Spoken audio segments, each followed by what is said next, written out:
ಅನಾಹುತದಿಂದ ಪಾರಾಗಿದ್ದಾರೆ ಸಚಿವ ಸತೀಶ ಜಾರಕಿಹೊಳಿ ಅವರು.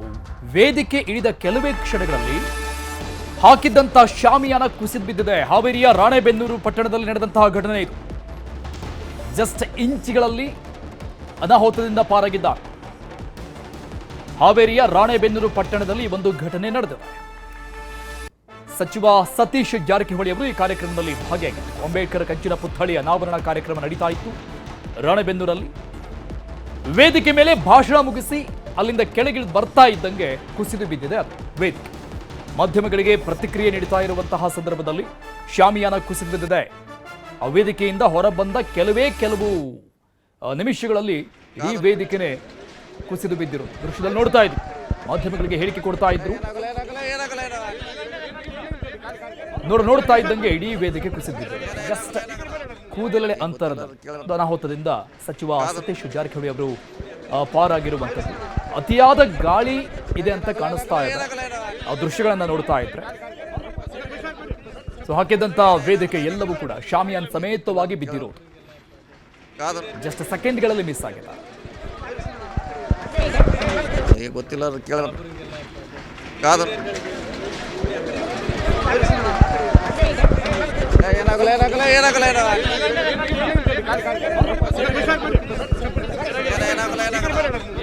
ಗೊತ್ತಿಲ್ಲ ಕೇಳ ಕಾದು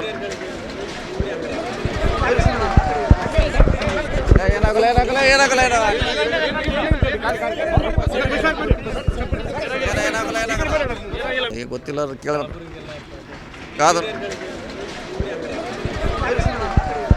ಬಗ್ಗೆ ಡೀಟೇಲ್ಸ್ ಕೊಡ್ತಾರೆ ನಮ್ಮ ಪ್ರತಿನಿಧಿ ನಾಗರಾಜ್ ಸಂಪರ್ಕದಲ್ಲಿದ್ದಾರೆ. ನಾಗರಾಜ್, ಒಂದು ದುರಂತ ಅನಾಹುತದಿಂದ ಸಚಿವರು ಪಾರಾಗಿರುವಂಥದ್ದು. ಅದೃಷ್ಟವಶಾತ್ ಅವರು ಕೆಳಗಿಳಿದು ಬಂದ ಮೇಲೆ ವೇದಿಕೆ ಈ ರೀತಿಯಾಗಿ ಚಿಲ್ಲಾಪಿಲ್ಲಿ ಆಗಿರುವಂಥ ದೃಶ್ಯ ನೋಡ್ತಾ ಇದ್ವಿ. ಬಿರುಗಾಳಿ ಬಂದ್ ಆಗಿರೋದಾ ಇದು? ಹೌದು ಅರುಣ್, ಪ್ರಮುಖವಾಗಿ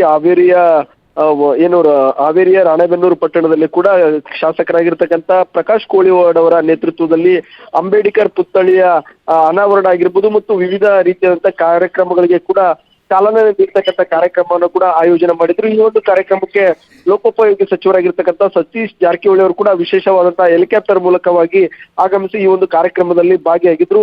ಯಾವಾಗ ಈ ಕಾರ್ಯಕ್ರಮದಲ್ಲಿ ಭಾಗಿಯಾಗ್ತಾರೆ ಮತ್ತು ತಮ್ಮ ಮಾತುಗಳನ್ನ ಕೂಡ ಮುಗಿಸಿ ಕೆಳಗಿಳಿಯುವಂತ ಸಂದರ್ಭದಲ್ಲಿ ಈ ಅವಘಡ ಕೂಡ ನಡೆದಿರ್ತಕ್ಕಂಥದ್ದು. ಮಾಧ್ಯಮಗಳು ಹೊರಭಾಗದಲ್ಲಿ ನಿಂತ್ಕೊಂಡು ಅವರ ಪ್ರಶ್ನೆಗಳನ್ನು ಕೇಳ್ತಕ್ಕಂಥ ಸಂದರ್ಭದಲ್ಲಿ ಏಕಾಏಕಿ ಸುಂಟರಗಳಿಗೆ ಆ ಶಾಮಿಯಾನ ಕೂಡ ಗಾಯತಕ್ಕಂಥದ್ದು. ಅದೃಷ್ಟವಶತ್ ಅಂತ ಹೇಳಿದ್ರೆ ಕೆಳಗೆ ಕೂತ್ಕೊಂಡಿರ್ತಕ್ಕಂಥ ಜನರೆಲ್ಲರೂ ಸಚಿವರ ಭಾಷಣ ಮುಗಿತಾ ಇದ್ದಂತೆ ಕೂಡ ಎಲ್ಲರೂ ಕೂಡ ಊಟಕ್ಕೆ ತೆರಳ್ತಾರೆ. ಹಾಗಾಗಿ ಅದೃಷ್ಟವಶತ್ ಯಾರಿಗೂ ಕೂಡ ಯಾವುದೇ ರೀತಿಯಂತ ಪ್ರಾಣಾಪಾಯ ಆಗಿಲ್ಲ. ಆದ್ರೆ ಅಲ್ಲಿರ್ತಕ್ಕಂಥ ಚೇರ್ಗಳಾಗಿರ್ಬೋದು ಮತ್ತು ಆ ಕಬ್ಬಿಣದ ಸಲಕೆಗಳು ಎಲ್ಲವೂ ಕೂಡ ಅಲ್ಲಿ ಸಂಪೂರ್ಣವಾಗಿ ಜಖಮ್ ಮತ್ತು ಚೇರ್ಗಳೆಲ್ಲವೂ ಕೂಡ ತುಂಡಾಗಿರ್ತಕ್ಕಂಥದ್ದು. ಒಟ್ಟಾರೆಯಾಗಿ ವಿತಿನ್ 5 ಸೆಕೆಂಡ್ ಅಲ್ಲಿ ಸಚಿವರು ಕೆಳಗೆ ಇಳಿದಂತ ತಕ್ಷಣವೇ ಈ ಒಂದು ಅವಘಡ ಆಗಿರೋದ್ರಿಂದ ಸಚಿವರಿಗೂ ಕೂಡ ಯಾವುದೇ ರೀತಿಯಾದಂತ ಗಾಯಗಳಾಗಿಲ್ಲ, ಯಾವುದೇ ರೀತಿಯಂತ ಪ್ರಾಣಾಪಾಯ ಕೂಡ ಆಗಿಲ್ಲ. ಮತ್ತು ಈ ಅವಘಡ ಸಂಭವಿಸ್ತಾ ಇದ್ದಂತ ಸಂದರ್ಭದಲ್ಲಿ ಸಚಿವರ ಅಂಗರಕ್ಷಕರು ಕೂಡ ಕೂಡಲೇ ಎಚ್ಚೆತ್ಕೊಂಡು ಅವರನ್ನ ರಕ್ಷಣೆಗೆ ಮುಂದಾಗ್ತಾರೆ.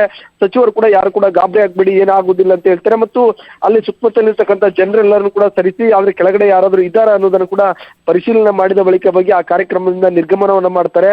ಒಂದ್ ರೀತಿಯಾಗಿ ಒಂದು ಶಾಮಿಯಾನ ಸಂದರ್ಭದಲ್ಲಿ ಈ ಮಳೆಗಾಲ ಆಗಿರ್ಬೋದು, ಈ ಚಳಿಗಾಲ ಆಗಿರ್ಬೋದು, ಈ ರೀತಿಯಾದಂತ ಸಂದರ್ಭದಲ್ಲಿ ಒಂದಿಷ್ಟು ಮುನ್ನೆಚ್ಚರಿಕೆ ವಹಿಸ್ಕೊಂಡು ಈ ರೀತಿಯಾದಂತಹ ಶಾಮಿಯಾನ್ಗಳನ್ನ ಹಾಕ್ಬೇಕಾಗಿತ್ತು. ಆದ್ರೆ ಈ ರೀತಿಯಾದಂತ ಮುನ್ನೆಚ್ಚರಿಕೆ ವಹಿಸದೇ ಇರೋದ್ರಿಂದ ಈ ರೀತಿಯಾದಂತ ಅವಘಡ ಕೂಡ ಆಗ್ತಾ ಇರ್ತವೆ. ಅದೃಷ್ಟವಶಾತ್ ಅದ್ ಕೆಳಗಡೆ ಹಾಸ್ಟೆಲ್ನ ವಿದ್ಯಾರ್ಥಿಗಳಾಗಿರ್ಬೋದು ಮತ್ತು ಸಾರ್ವಜನಿಕರು ಕೂಡ ಆ ಕಾರ್ಯಕ್ರಮವನ್ನು ಆಲಿಸ್ಲಿಕ್ಕಾಗಿ ಕೆಳಗಡೆ ಕೂತ್ಕೊಂಡಿದ್ರು.